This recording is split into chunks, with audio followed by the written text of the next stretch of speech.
the objectification of women seems to be so in your face these days, whether it's with artists, rap stars.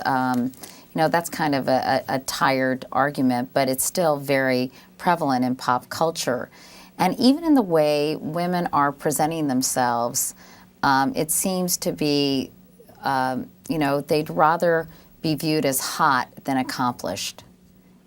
And is there any method to my madness here? And do you sense that in popular culture as well? I think clearly there is a huge problem with the sexualization of girls and women in the media, and we talked a little bit about the images that are funneled into girls from very young ages and G-rated movies.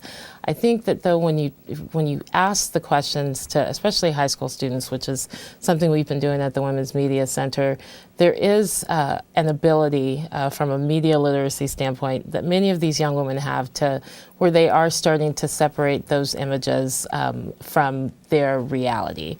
And I think social media is contributing to that media literacy. I think a lot of the conversations that are going on right now with high school girls are pushing back against those sexualized images, and that is a real opportunity for growth within the women's movement to push back against those images. But at the end of the day, it's not being generated by young women. It's not even necessarily being generated by... Like I look at Sarah McLachlan, who... But if it is, more power to them. I mean, because, feeling one's being proud, being body proud, having control or feeling power in sexuality, there's nothing wrong with it. I mean, in a generalized way, the cultures that require women and girls to cover up their bodies are worse for women than those in which women can uncover their bodies. So I think, some of it may be age, because for me, say I grew up in a time in which to be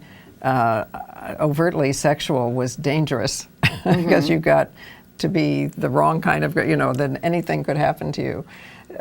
So we may fear for young girls who are actually expressing their sexuality and have a right to.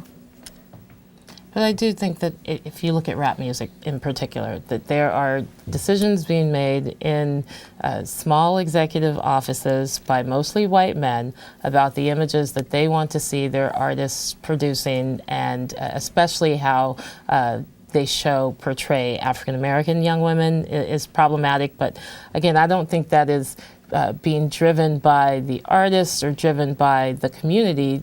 In many ways, that's driven from a purely profit-centered reality of these executives. And that is where we're seeing a lot of young women finally finding their voice and pushing back against those images.